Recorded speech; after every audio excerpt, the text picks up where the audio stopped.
นะโมตัสสะภะคะวะโตอะระหะโตสัมมาสัมพุทธัสสะนะโมตัสสะภะคะวะโตสัมมาสัมพุทธัสสะนะโมตัสสะภะคะวะโตอะระหะโตสัมมาสัมพุทธัสสะนะโมพุทธายะนะโมธัมมายะนะโมสังฆายะ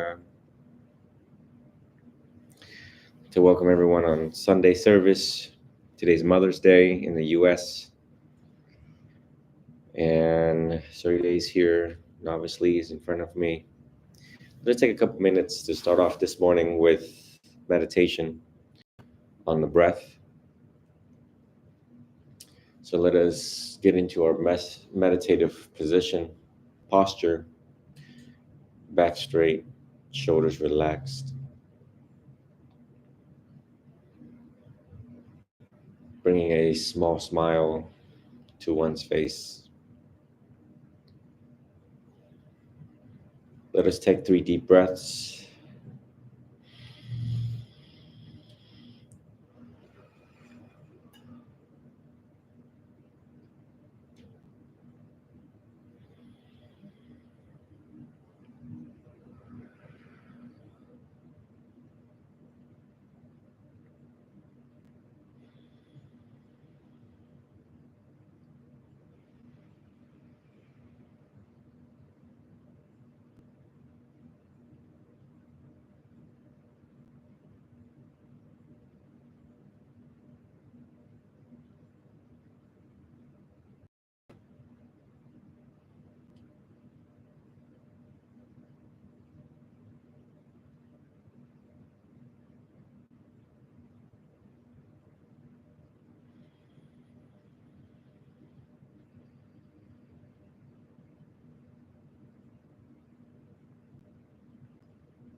With each breath, we note how short it is, how long it is. Breathing in, we know that we are breathing in.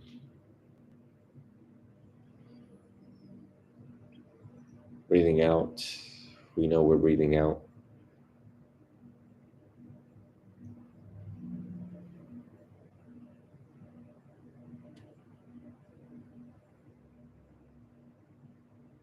Noticing the rising of the abdomen, the falling of the abdomen.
As we notice the rising of the abdomen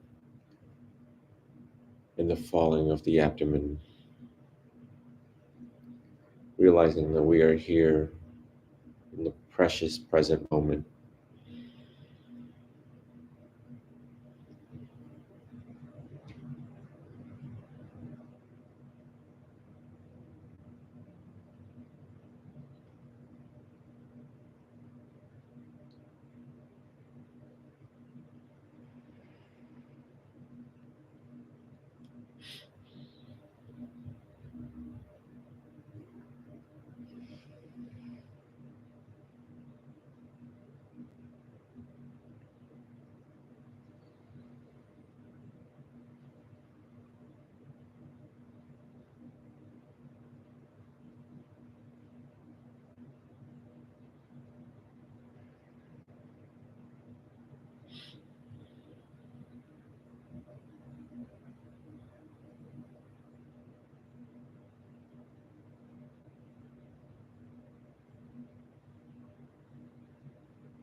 Slowly, we remind ourselves back straight, mindfulness of our posture.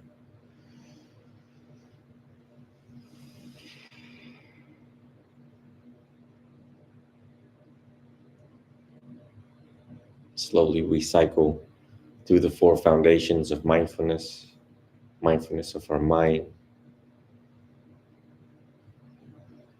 What is it doing? Is it jumping? How is it jumping? From moment to moment, aware of our mind.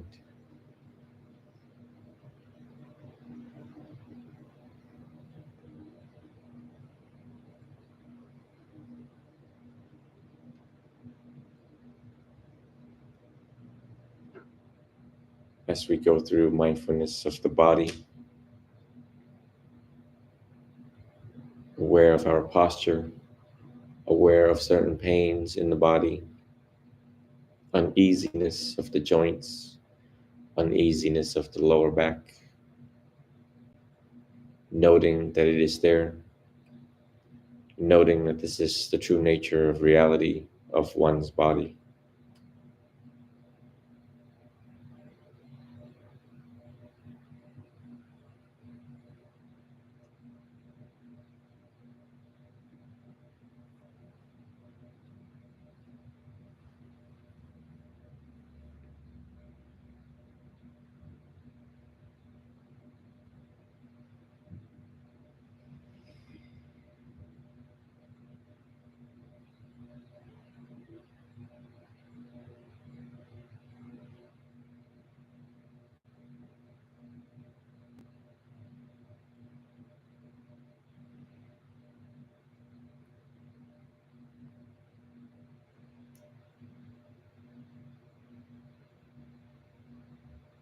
As we move through mindfulness of sensations, also known as mindfulness of feelings,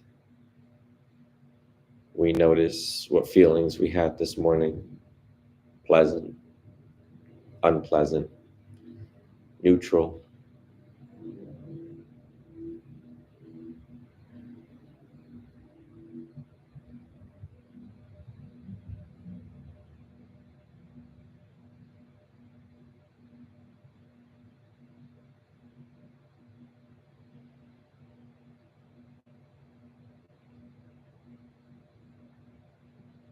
We take 2 deep breaths, bring it back in the present moment.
Slowly we bring our present moment back,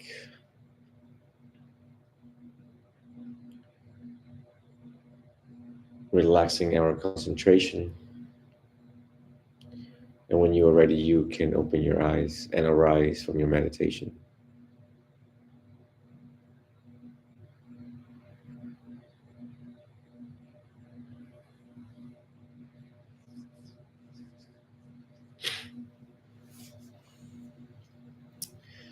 So good morning to everyone here presently and across the world, on the east side of the world, on the west side of the world. Again, today is Mother's Day. I debated over this subject yesterday, all of yesterday, about 48 hours, into what I should say on Mother's Day, a day that is quite emotionally charged. How so? Well, because our mother gave birth to us, raised us, was there for us, is there for us, and will be there for us in the future. Blessed are those who have moms like that. So it recalls memories of a good mother. It is an emotionally charged day because for those who have broken relationships with their moms or have grown up without a parent, either one parent, but today so happens to be Mother's Day, then it becomes to bear, difficult to bear to watch other people enjoy Mother's Day when one does not have one's mother. So it is a difficult subject for a monk Well, actually, it's not difficult. It's difficult for me for this month. Why? Let's look at the science.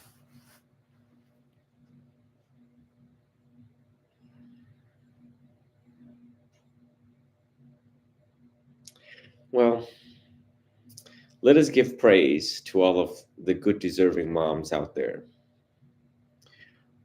Worthy of praise, the moms that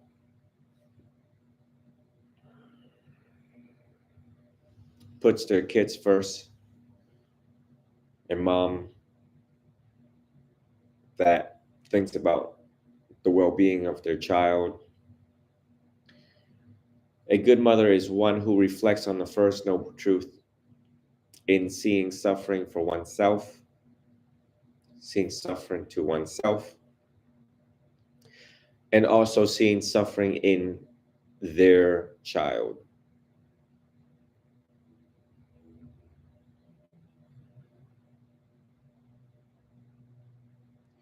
And suffering in their child.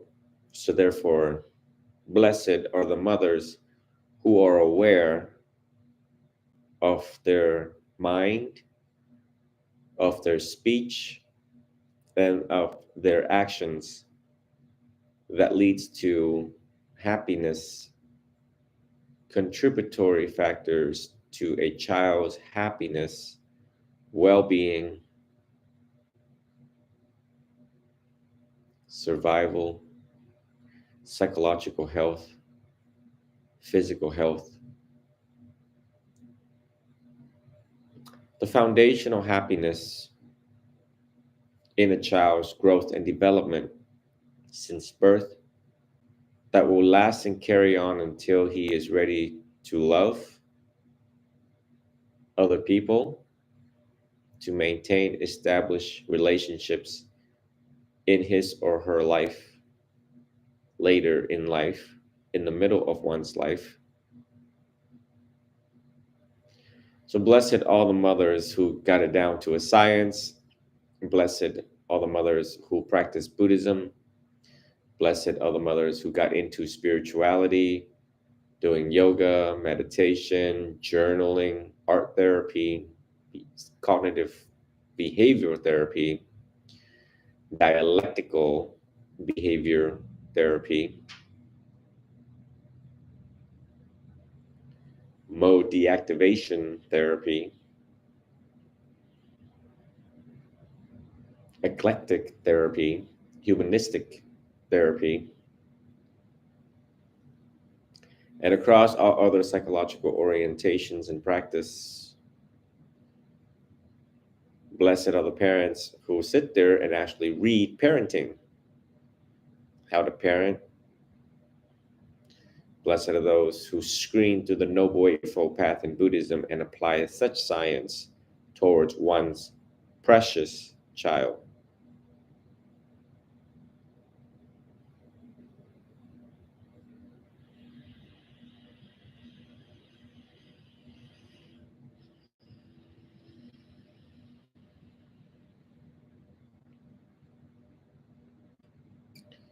It is now becoming a rare, supremely rare sight to see one truly indebted and truly grateful for their mother, for their parents, for a single parent or existing parents, may or may not be biological, maybe foster parents, parents that govern underneath the umbrella of parents who love dearly, truly.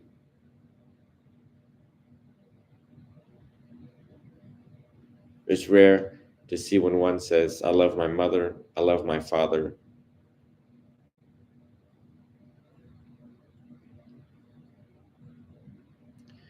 It is indeed difficult to be a parent, I understand.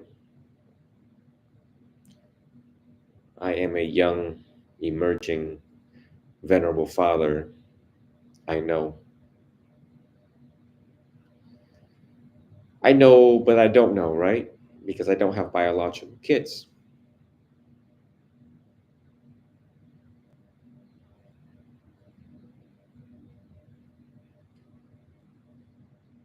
However, I understand the magnitude of how difficult it is when they drive you crazy, when they're smart, when they have lawyers in their head, when they make up excuses, when they lie to their parents, when they run away, when they commit crimes, when you have to answer the door and there's police officers at the door, when they have undesirable friends, when they use drugs, alcohol.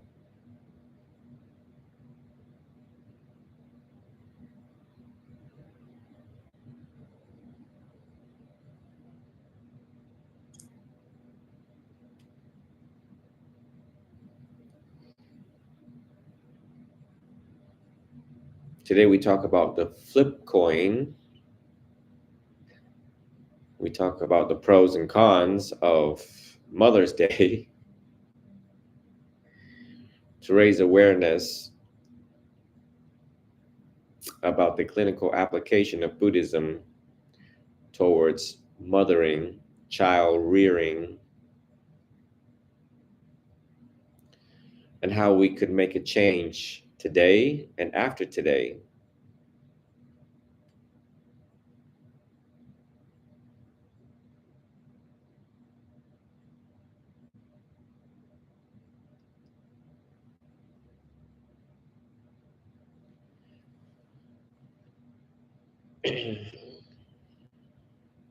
So, according to my own science, every time when I post a TikTok video on parenting, it is not widely received.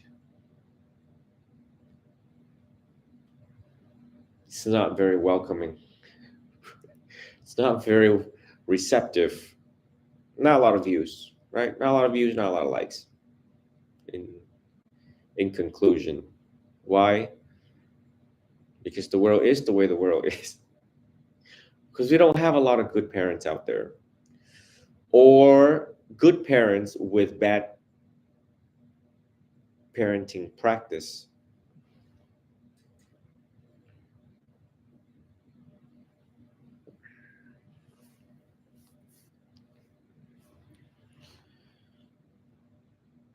It's difficult to point the fingers,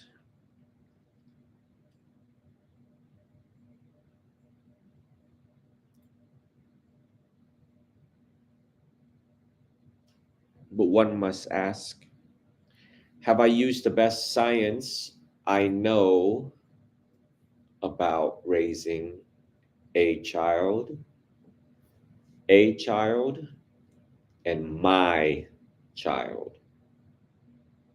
As you read in the literature book, it sounds great. It sounds easy. Then there is your child that is not so easy.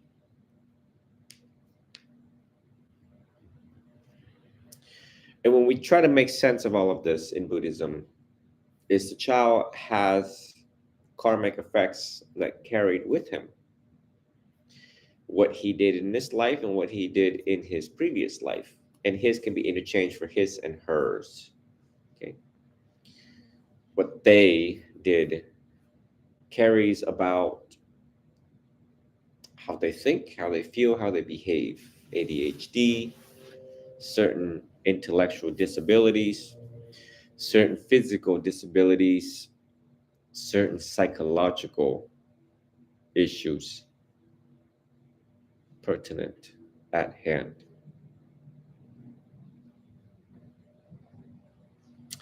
The relationship between a child and a mother, the relationship between anyone, right? Husband and wife, mother and child. The first thing we look at in Buddhism is the contributory factor.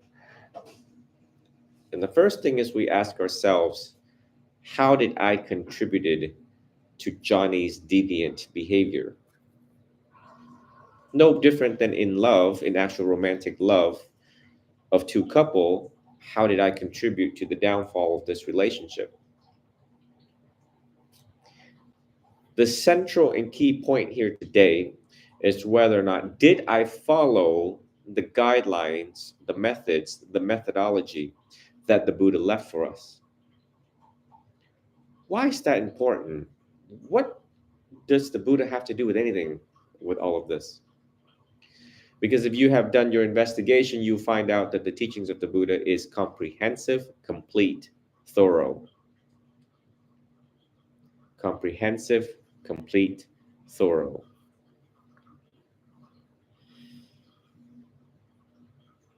So if the guideline and the instruction is there, why didn't you use it? Or did you think you could manage on your own? Because in America, we have a lot of freedom, do we not? The freedom to choose, the freedom to do what we like. This is my child, and I'm going to raise my child the way I want to, the way that I know how, the way that I think I could manage. What a big oops. What a big oops. And then we see the consequences of that leading into the world, how they struggle to love, struggle to understand, struggle to behave, have authority issues, defiance, stubbornness,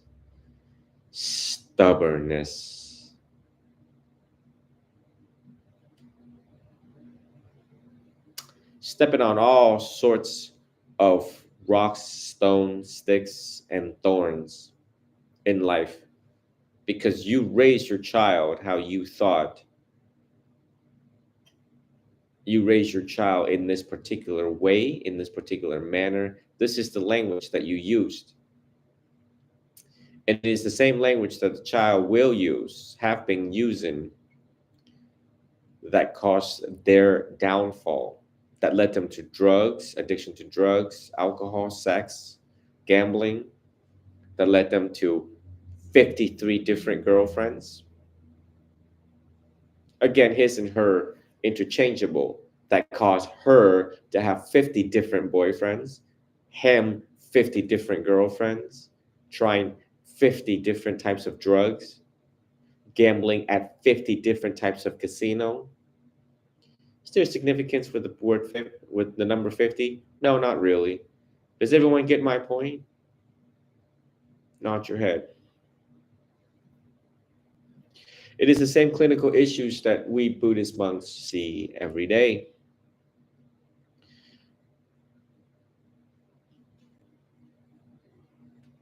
It is the issue that we deal with, learn to deal with, learn to counsel effectively. The issues in society due to a lack of good working philosophy.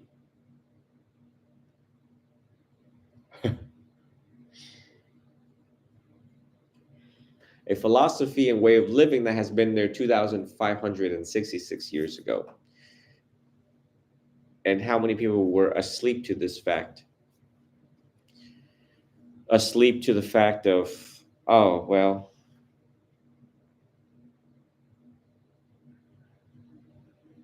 doing it one's way.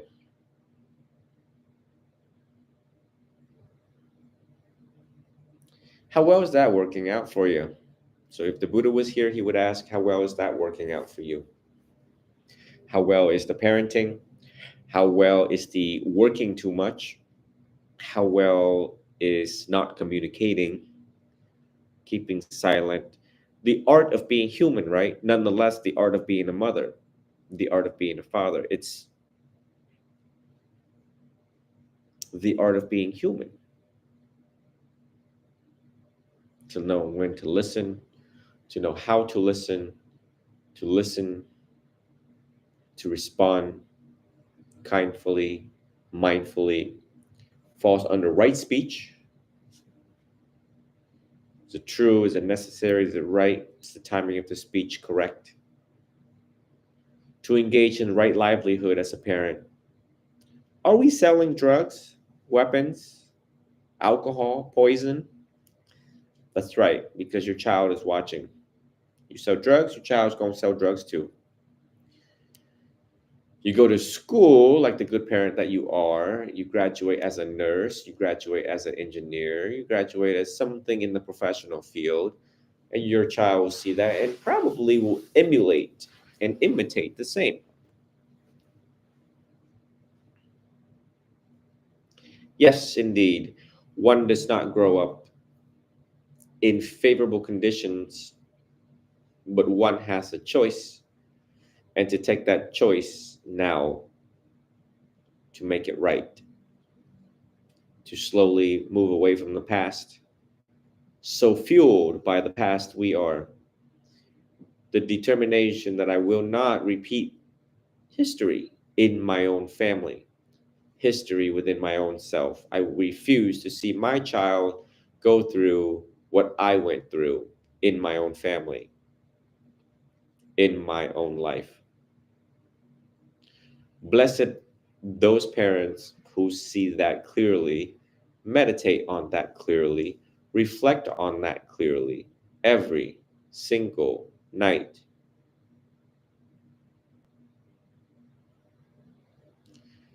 Blessed are the parents who wake up in the morning to see their child grow, smile, and thrive and flourish due to a good working philosophy of understanding.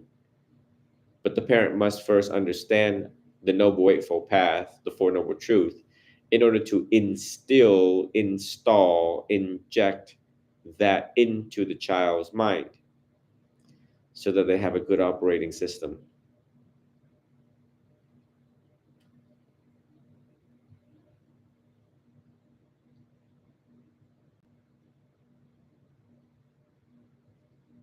Where is the rule book?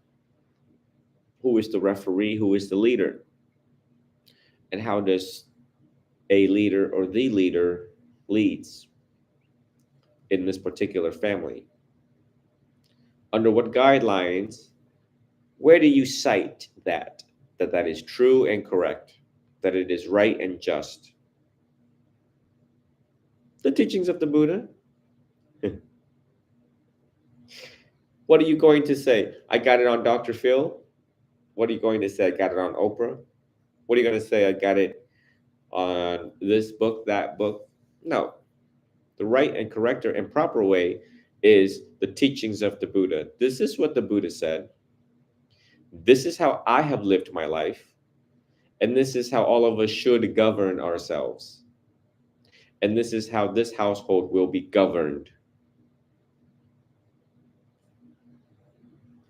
I have never met a parent in my life that fixed their child, corrected their child in a timely manner by citing the teachings of the Buddha. Because maybe I'm not in Southeast Asia a lot. For Johnny to say the F word or the B word or whatever word that Johnny chooses or little Sarah chooses to use, and the mother goes, Sarah, Johnny, that is not right speech, darling. What is right speech? To stop them, to help them reflect,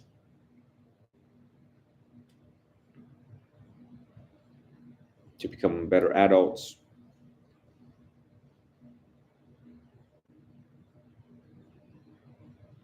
But no, right? One needs to restrain oneself.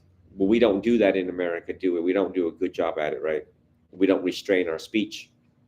Our speech become liberal in the home, and then we cultivate them like who they are, and we wonder why they behave the way like we do. Restraint is key in Buddhism, across all school of Buddhism. Restraining one's mind, one's thoughts, one's speech, one's action. Refrain from anger to throw that lamp at the wall. Demonstration of anger is not a good thing. The detrimental long-term effects of the psychological mind of a child due to witnessing anger. Anger through voice, anger through thoughts, anger through intentions.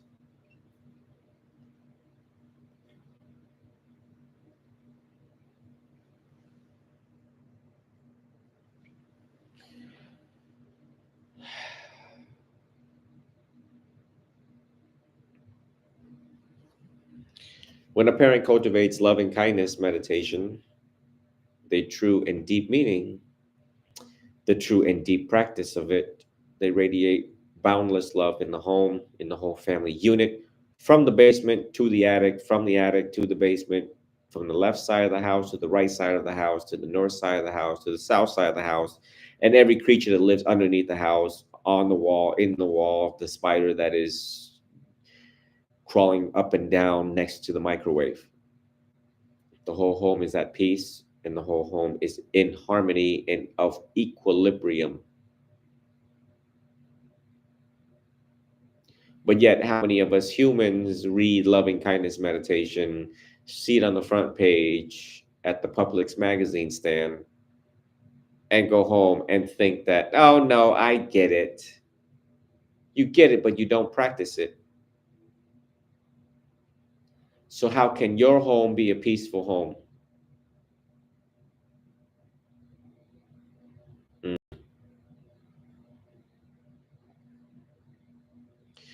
Furthermore, along my clinical path, there are certain mothers who like to repair the relationship with their child. And that is a long, long road ahead. The regrets,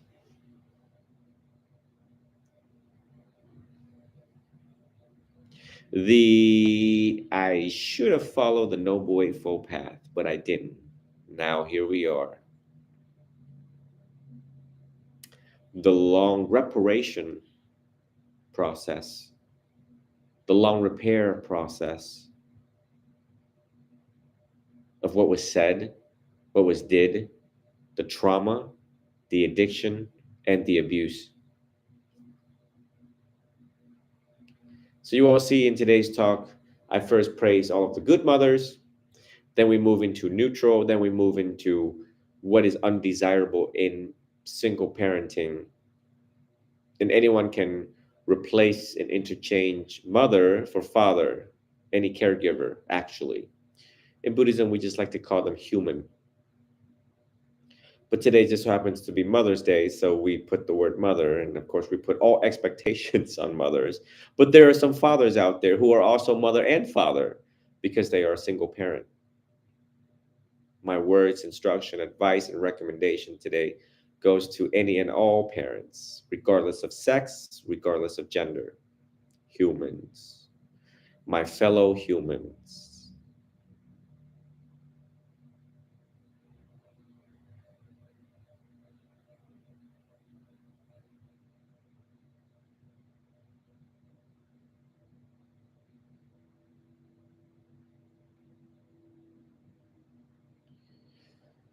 So I like to everyone to just reflect on parenting, whether you are a parent, is becoming a parent, if you're going to adopt, if you're going to have a child, please don't have a child. Try not to have a child. How about that? Try to adopt versus having your own biological kid, because the world is already crowded with nonsense, already crowded with a lot of challenges. There's not a lot of monks to handle clinical cases.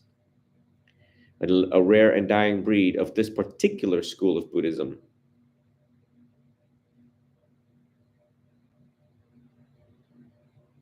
Study 4 years of parenting, practice 4 years before you become a parent, before you adopt, realizing the consequence, realize that you are a god in that home as a parent.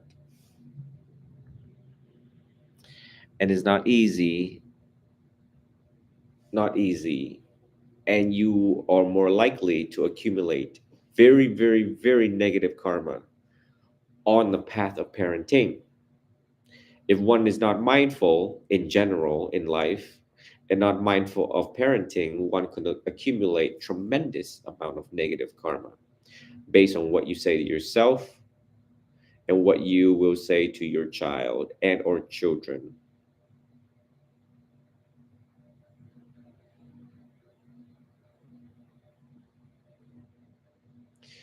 Venerable Ji Dao does not have any biological kids.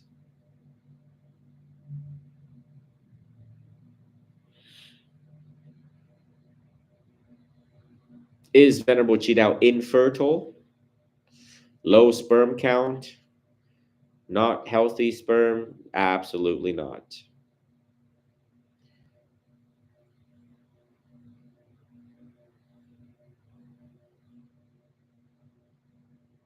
It is a clear and conscious decision not to have kids because I don't think I could rise to that level of a parent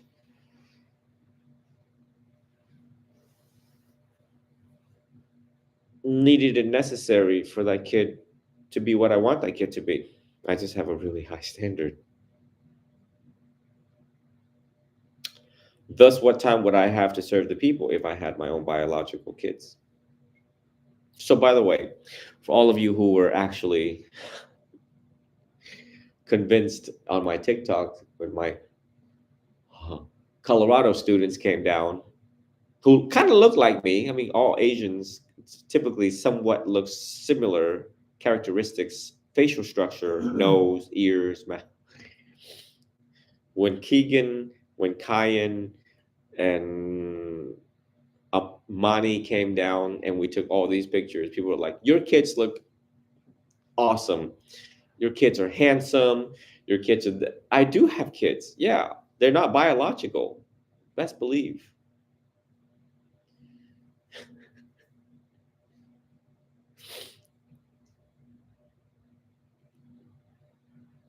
But it was such a good experiment. TikTok I use as an experiment to gauge the perception of the people and to also entertain you all on a Buddhist level. Quite entertaining, right? But of course, now you all know I don't have any biological kids. The non-biological kids drive me crazy enough. Nonetheless, actual biological kids, I don't think I would last this long if I had biological kids.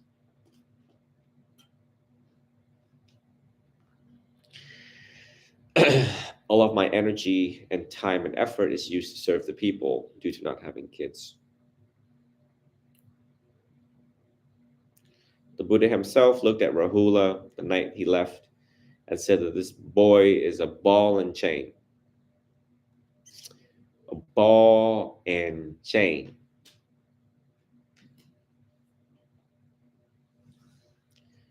Next time anyone go boating and you look at the anchor on the boat, oh, it ain't a ball, but it's an anchor, right? Looks like a crooked thing with a stick, the T, right? It's like a T, and followed by chains. In Christianity, some of the music include "My chains are gone." Reflect on the image of a chain. Reflect on a heavy steel metal ball sinking down deep into the ocean.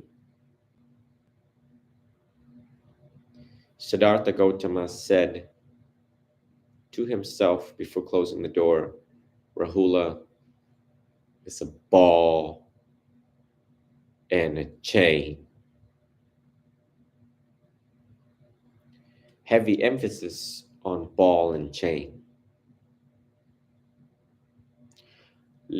Mind you all, I have 18 years of law behind me, serving all areas of law and most noticeably family law,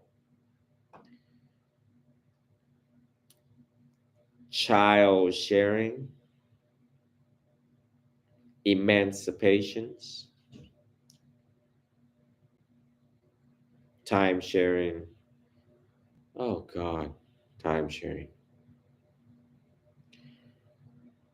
Child support, according to the Department of Revenue, according to guidelines, many days with the dad? How many days with the mom? How many hours with the dad? How many hours with the mom? Who's picking them up? Who's dropping them off? Oh, ball and chain. But every time I giggle like this, what does that mean? That means it's one hell of a hell next to a hell underneath a hell, underneath a couple more hells, and taking another elevator to another hell of family law. You don't believe me? Go out there, ask any family law lawyer. Mind you, one of my professor was in his 60s teaching at Eckerd College on antidepressant medication, retiring from family law, entering into professorship on antidepressant medication.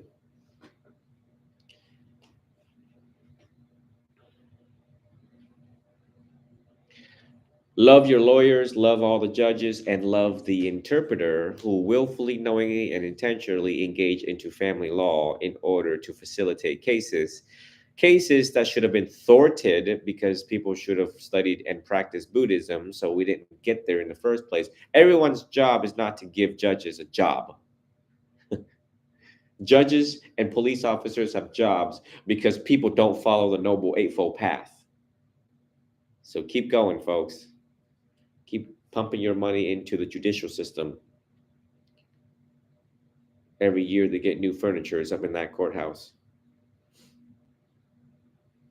Real wood, not compressed wood. Every year police officers get new gear and equipment and toys. Every 5 years they get new guns. Every year they have another LED on their cars.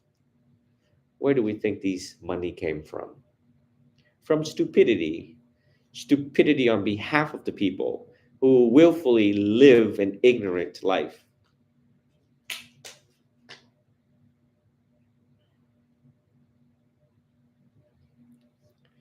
So, sometimes I start off my Dhamma talks really light, then it gets medium, then it gets heavy.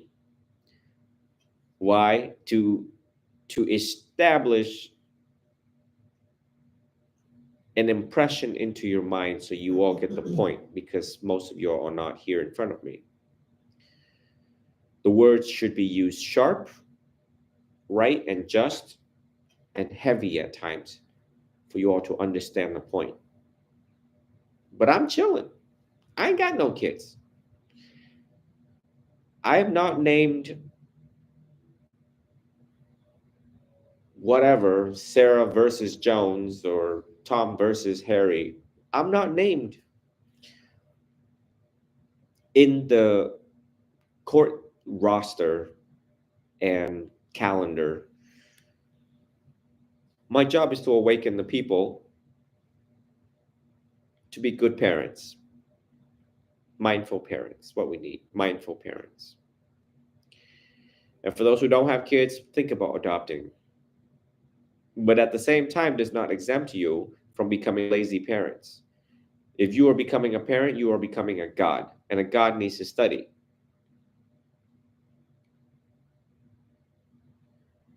How do you think some of us monks become arahants? By what? Watching a bunch of YouTubes? It just doesn't happen that way. We have to sit down, study, read, practice, meditate. You as parents, study, read, practice, meditate,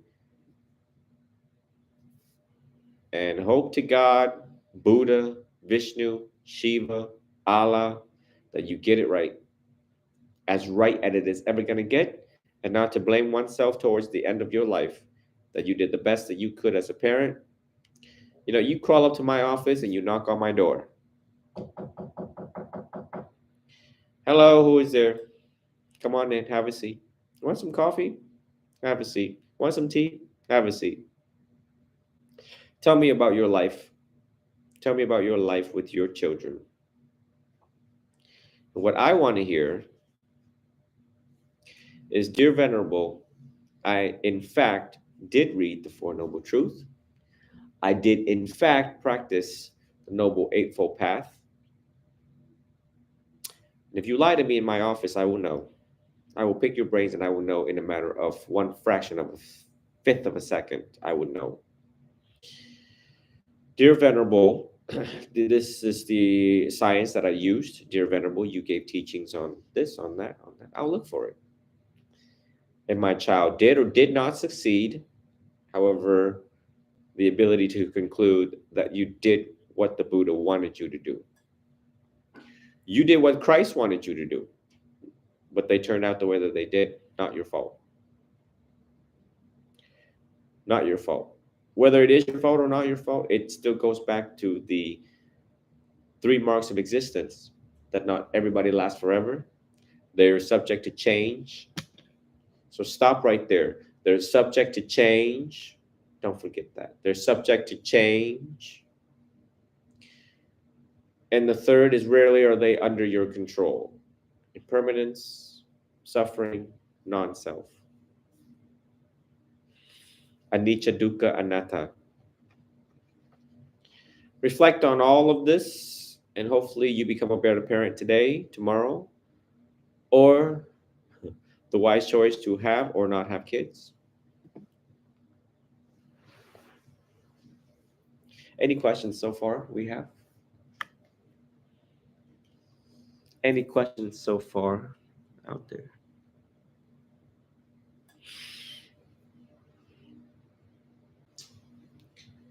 No question. Yes. Maybe some examples of other examples of things that good parents do, other than studying emotionally, physically, besides studying, getting sciences down. Examples of good parents include the ability to listen to your child. The first thing is to listen. Listening means to gather information, data, intel on your child, what he needs, what he wants. How are you? You're a parent. A parent is a God. What does a God do? God gathers information, decides in the compartments of the mind, this is what the kid needs.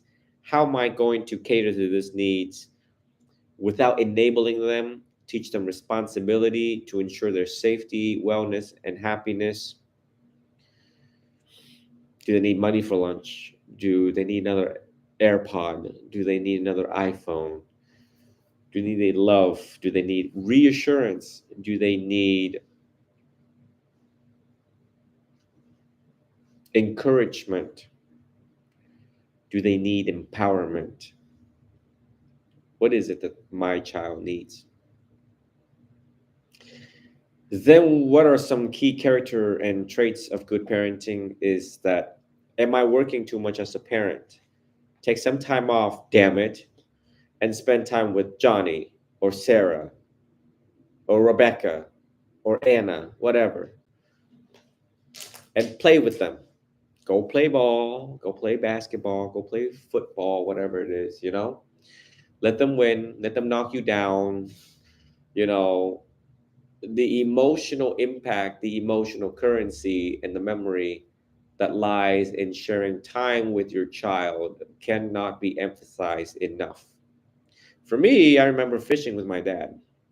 For me, I grew up wanting to become a cop, so my dad one day made me a PR-24 baton out of wood as a carpenter himself. He says, "You want one of those side handle batons? I'll make you one." I said, "How?" He says, "Watch me." And it was so simple. And after it was done, I was like, "Why didn't I think of this?" I'm like, "Thanks, Dad." Go beat my friends with it. Don't do that.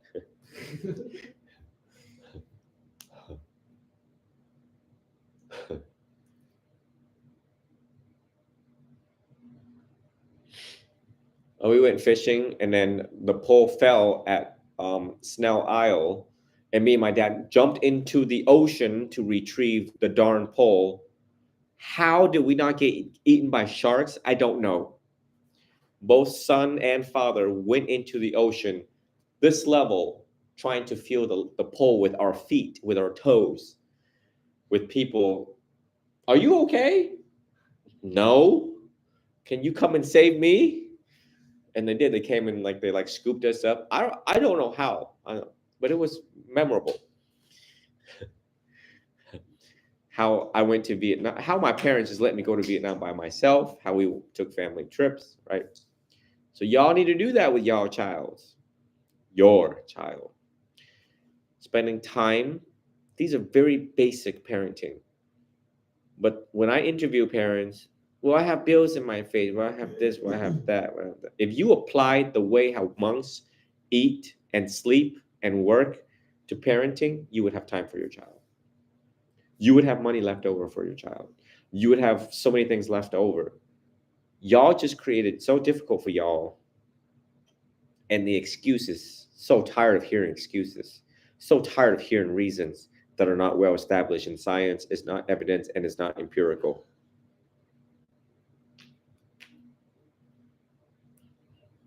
We can't get the point. Trademarks of good parenting is listening, time, coaching, counseling, tư vấn, cố vấn in Vietnamese. Taking the time to explain to them how to love, how to listen to your friends, how to listen to your teachers, how to study well, sit with them, do homework with them, ask questions, the Stoic way, philosophical ways. Get them to think, be creative. Do what schools don't do.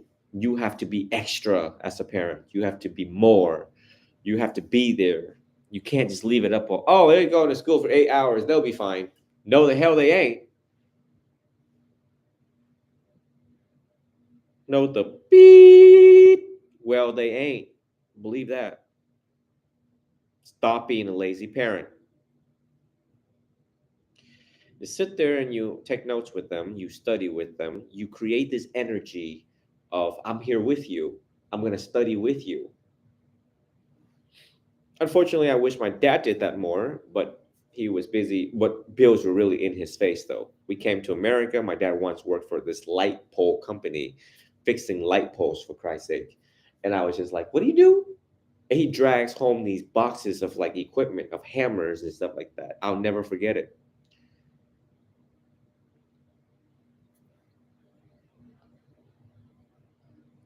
The exhaustion on his face. And he says, study math. I'll check it. I'll give you $20. 10 pages. And off he went. The way how he sets that box down, I'll never forget the amount of tools in that box. He's hammering it. He's doing all sorts of things. I don't know what the hell they're doing with them light poles. But it looks serious. It looks simple when you drive by. It's only 4 bolts. 4 screws. The size of your hand. But I guess back in the day, 20 years ago, light poles were different. You had to like hammer it and mold it and do all sorts of welding. I don't know. But spend time with your kids, sit and study with them. You study Dhamma as parents, and they study reading, writing, arithmetics in school. You need to make them feel that they can come to you at any point in time for any reason. Dad, I want to talk to you about my girlfriend. Mom, I want to talk to you about what the hell is going on in school. I need to talk to you about this or about that. Then they get to a point in age and stage where they want to talk about relationships and sex and condoms and having a kid. You got to be prepared and skilled enough to talk to your kids about that kind of stuff, about drugs, about peer pressure, about gangs, about violence, about guns in the home, about guns in the streets. How do you talk to police officers? What happened if you get pulled over? What happened if you get pregnant?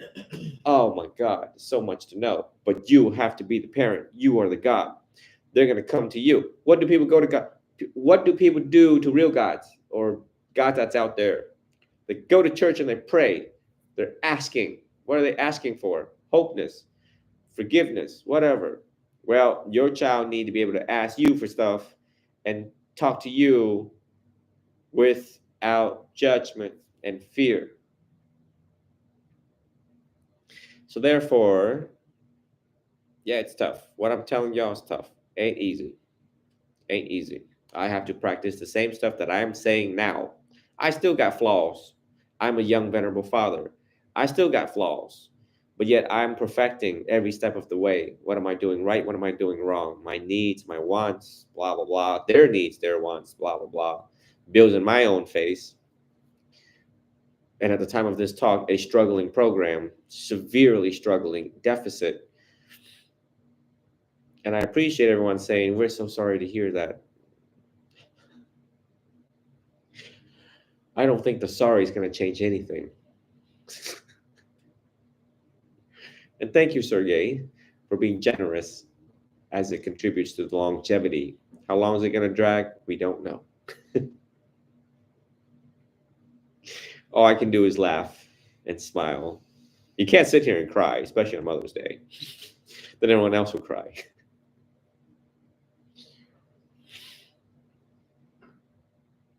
And it also brings tears to my face when parents have done their minimum due diligence as required by law. But the moms or the dads could not provide that psychological secure for their child, and the child feels abandoned.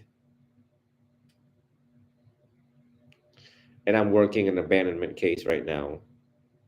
I'm working all sorts of clinical cases right now that sits heavy in my heart. And it leads to the talk of, I'd rather walk alone than to walk with fools. And sometimes parents are fools and you have to learn to walk alone.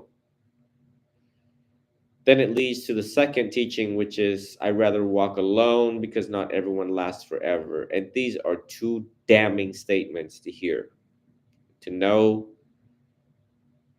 to practice. Because nobody wants to die alone, eat alone, sleep alone, whatever. Nobody wants to do anything alone. We were not meant and built for that.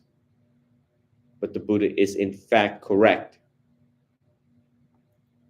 So therefore, it breaks my heart when a child cannot establish connection, secure connection, safe connection, open heart connection to their mothers or their fathers or any caregiver or their grandparents.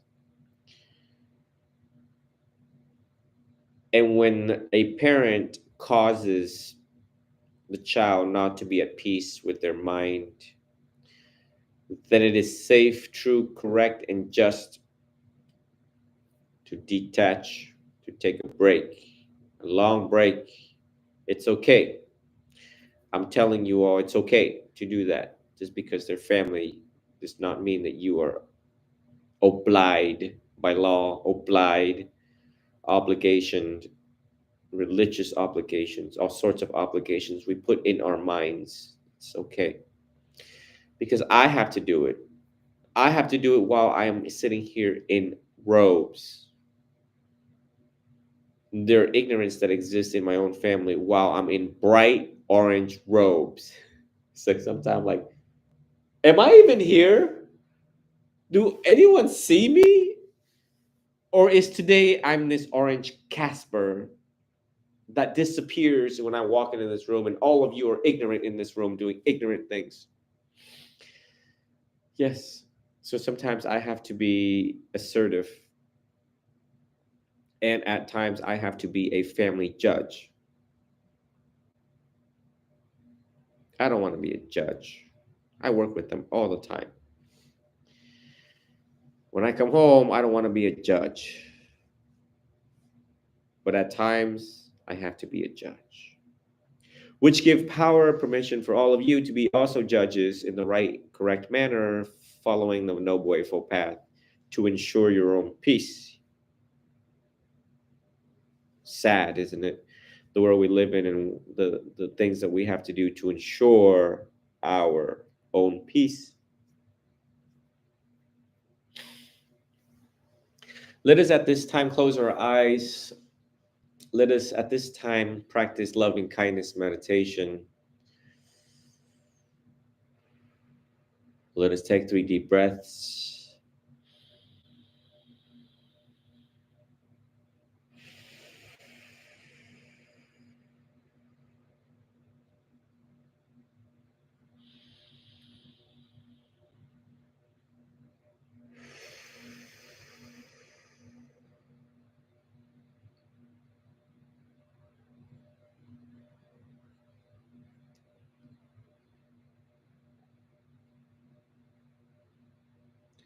In this particular loving kindness meditation, let us wish ourselves and bring to mindfulness of intention that may all of us be well. May all of you be well.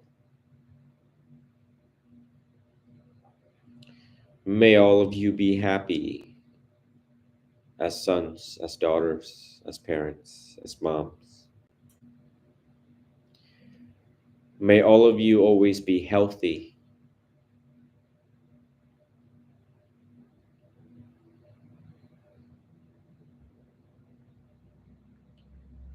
Listen to your breath. May all of you always be healthy. Listen to your heart. May you be healthy. Listen to your lungs. Listen to your tummies. May you be healthy.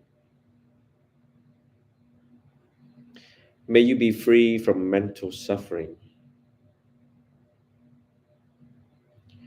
May you be free from greed, anger, and ignorance.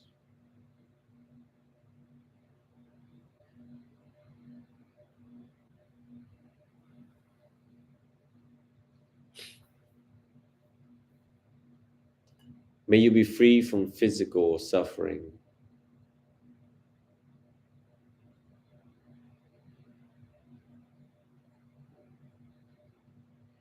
May your children be free from mental and physical suffering.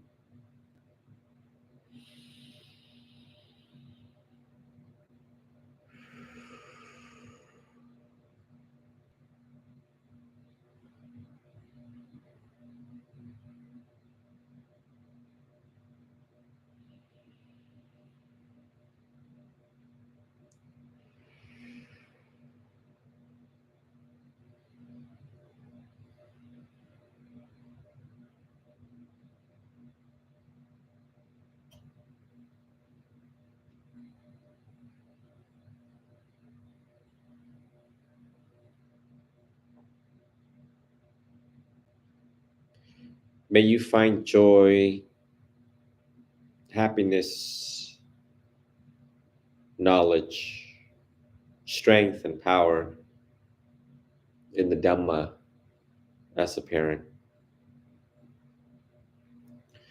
May you find joy, strength, knowledge as a child.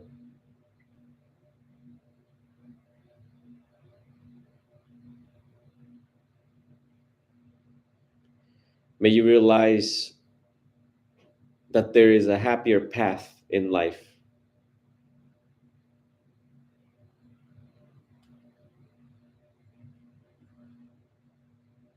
And it is the teachings of the Buddha. Let us take 2 deep breaths.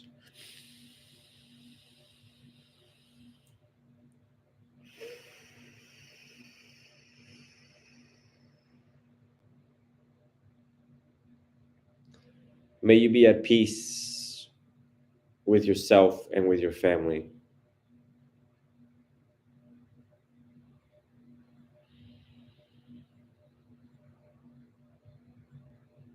May you be at peace with family or without family.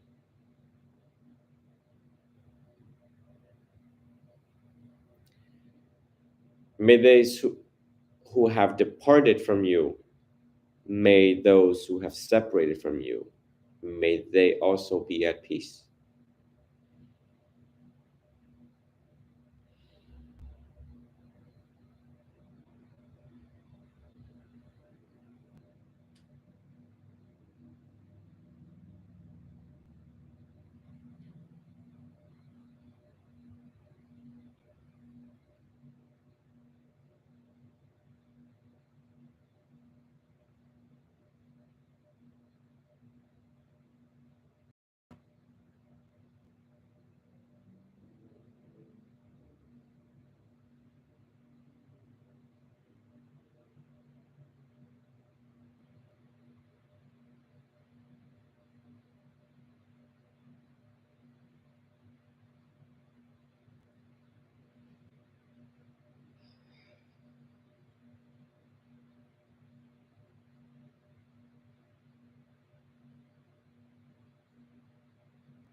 Let us take our last final 3 deep breaths as we conclude today's session.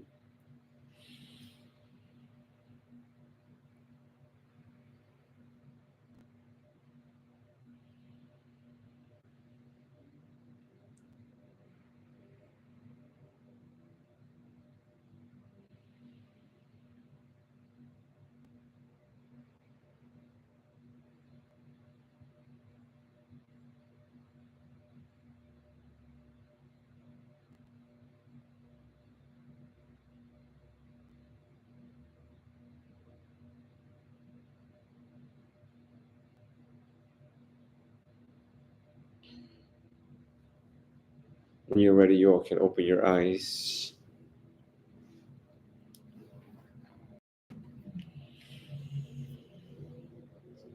Any final questions? How to know, like, let's say, like, I have a kid, like, how to know how to, like, basically, the kid doing something wrong, how to correct, like, how to, like, show a good example to the kid. So if they're doing something wrong, Yeah. how do you correct their behavior? And the other thing was what else? And how to, like, show a good example. When a child does something wrong, unfavorable, undesirable behavior, writing on the wall, I don't know, writing on the wall is one, forgetting to put stuff, don't clean up their toys, minute stuff from young adolescent to messy room, not coming home on time, undesirable friends that they're hanging out with. The first natural instinct of a parent is to react in anger, or of irritation. And we don't resolve things by yelling and screaming. Pretty soon the child knows that you are predictable. Pretty soon the child knows that it works to some level. We call that operant conditioning. You don't reward bad behavior. Some parents just take it to the very extreme of snapping, short fuse, short circuit. Love all that operant conditioning. You don't reward bad behavior. Some parents just take it to the very extreme of snapping, short fuse, short circuit. Loving kindness meditation helps one. Now, mindfulness of the breath and vipassana, all of the meditation we teach in Theravada, helps you be aware of that anger. The child does what the child does because the child doesn't know any better. So they can't do any better if they don't know any better. It's the knowing, right? Knowing is information. You don't have to be an extra parent. Extra means angry and blow things out of proportion. I can't believe you did that. I'm going to take this and chug it across the wall. You're giving different mixed signals and messages to his ears, his mind, and his eyes. His senses, ayatana, is activated. They're like tape recorders. You wouldn't do that to a child. One of the most skillful way as a parent is to see the foolish act and to see, oh, he's 7 years old, he's 10, he's 15 years old, he or she, isn't that what they do? And that is what they're doing, and that's what they're doing. So you tell them to come over, or you go to them and you get on their level. You don't stand tall and look down because they're like, oh, shoot, God is looking at me. You come down to their level and you tell them nice and quiet, because this reflects the Buddha in you. And you said, Johnny, do you know that every time when you write on the wall, I feel a certain way? Johnny, do you know how long it takes to remove that paint, that Sharpie marker off the wall? Johnny, do you know how expensive it is for me to hire someone to come clean your mess? Johnny, do you know that mommy's tired? Johnny, do you know that mommy works a lot? Johnny, do you know that? Johnny, do you know that it helps me out a lot if you write on paper instead of the wall. And we can put this paper on the wall and show people what a magnificent artwork you did. See how I did that? The child feels a sense of, oh, oops. Oh, I know how she feels about it. And if I do something different, it will be glorified on the wall. Eventually, it gets back on the wall, but just in a different way, a less expensive way, a more glorifying way, a more famous way. I win. Children always love to win. Let them win. You're adult, damn it. Let them win. One parent must understand self-esteem through the cultivation of self-achievement. Why do we give them tasks and chores? So that they feel a sense of achievement. Why make your bed? You did something right today. You made your bed. I'm proud of you. Good job. Look, even the corners are perfect. Can you do laundry? Can you help me out with laundry, Johnny? You know, help me out if you can do laundry, because I got like 10 things to do over there as an adult. So they do it and they feel a sense of achievement. I did it. I did something today in this house. I did something today. I got parents that give their kids guinea pigs and birds and all this thing, and the parent has to go clean up the birds and the guinea pig. And the children just like, oh, I like it. My guinea pig is now fat and is now running around the house. And the parents pick up after them everything. And I'm like, stop. No. Let them take care of their own pets. That's what they want. Hold them responsible. Hold them responsible. So when you have kids, you have to really anticipate scenarios. You have to pay attention to them, their frequency and recency of deviant behaviors, of all sorts of things that they do. They're always seeking for your attention.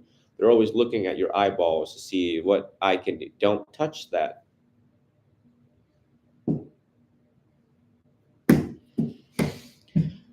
Okay. Don't touch that. And as soon as you say that, they kind of look at you and they try to do it anyways to see how you would react.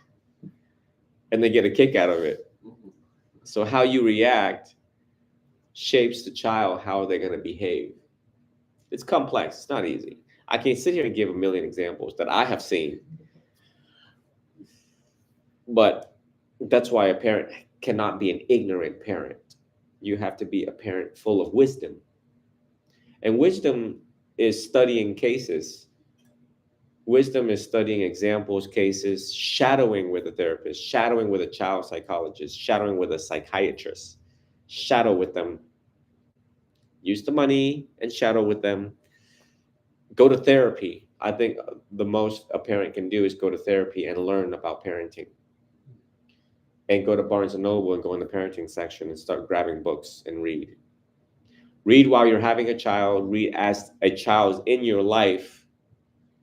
Read, damn it.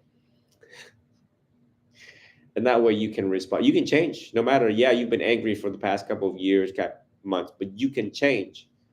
You can now go to, and they're going to be like, oh my God, he has changed, she has changed. I don't know what the hell is going on, but there's a different type of way that they're talking to me. And I like it better than the old way of how they're talking to me. So maybe I should change some things before the old ways come back.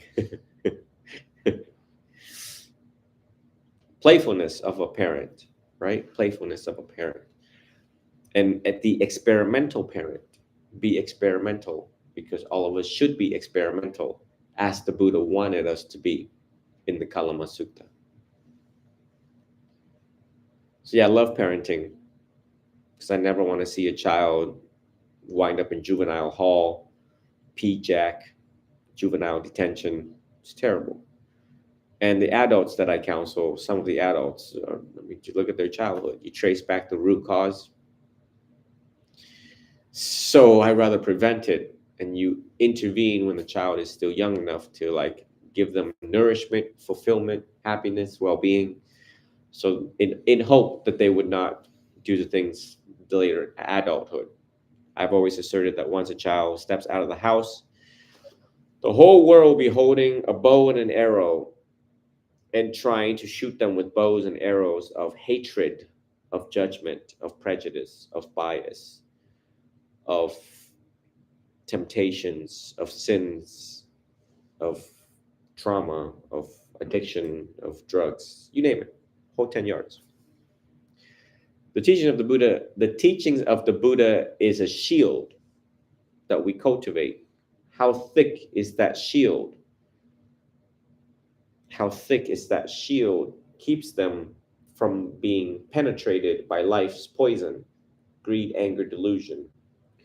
When their wall is this thick, no arrow can get them, penetrate through the wall and hit them on the side of their hips, into their lungs, giving into the poisons of the world, becoming dark, angry, resentful, vindictive, retaliatory. And that's why we have terrorism. That's where it lies. That is the anatomy of terrorism, part of it. So loving kindness too. Every practice that we do develops this wall between us and the world, the true nature of reality of things, so that it doesn't penetrate the mind, poison the mind. You are the builder of your roof. Build the roof impervious to shock, impervious to leakage from the rain, impervious to storms and hurricanes of life. But not a lot of people understand that fully, comprehensively, and completely. May the Dhamma protect you. That's what it means. The Dhamma is the teachings of the Buddha, how we start from a little bit here and all eventually we become fully protected, full confidence in life, of parenting and of life. Any additional questions? Good questions. No? Speak now, forever hold your peace until your next child emerges. So let us conclude today's session. For those who are new, who are joining, give praise to the good parent. May all the unskillful parents learn to be skillful. Good life equals a good death. You invest in your child and eventually you can have a peaceful retirement, peaceful death, a warm death on your own warm bed with children surrounded. You teach them right, they don't have to fight over belongings and material things. Living will, living testaments, DNRs. May you all be well, be happy, be free, always be healthy. May you achieve inner liberation, freedom. May you realize everything that has been said today and how it applies to you and for all, how you can change your world in your own household, the community and society at large. May your heart remain open to learn new things. May you be a source of healing for your child and other people and all humans in your life. May you too be healed from all of your wounds from your own childhood. May you get closer to enlightenment. May you never let anything discourage you from being a good parent. May nothing in life discourage you from being the good Buddhist practitioner that you are. Sadhu, sadhu, sadhu.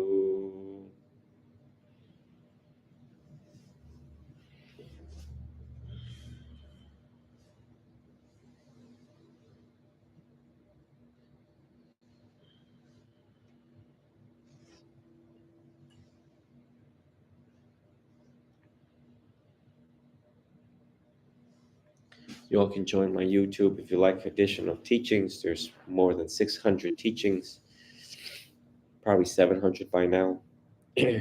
More comprehensive, thorough, and complete Dhamma talks. Jidao, what is it? School of Jidao. School of Jidao. TRIDAO or Jidao Monk. TRIDAO Monk on YouTube and across all platforms. Enjoy your weekend. Tell your mother you love her. Forgive and ask for forgiveness are my last instructions before I go offline. If you have any question, feel free to send your messages. Take care.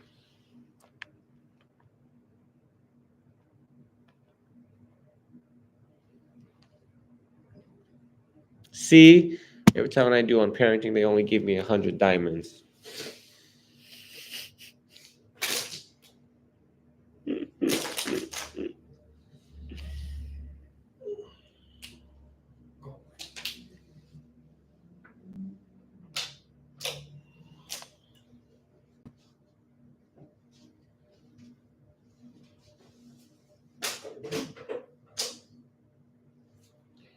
Thank you, Sergey. We will see you here next Sunday. Yeah. And, you guys, If you could, yeah, huh? You guys want to go eat? Now? Yeah. I mean, Did you say next Sunday or now? no. Oh, okay, sure. Sure. That's why we're stopping service, because we're hungry.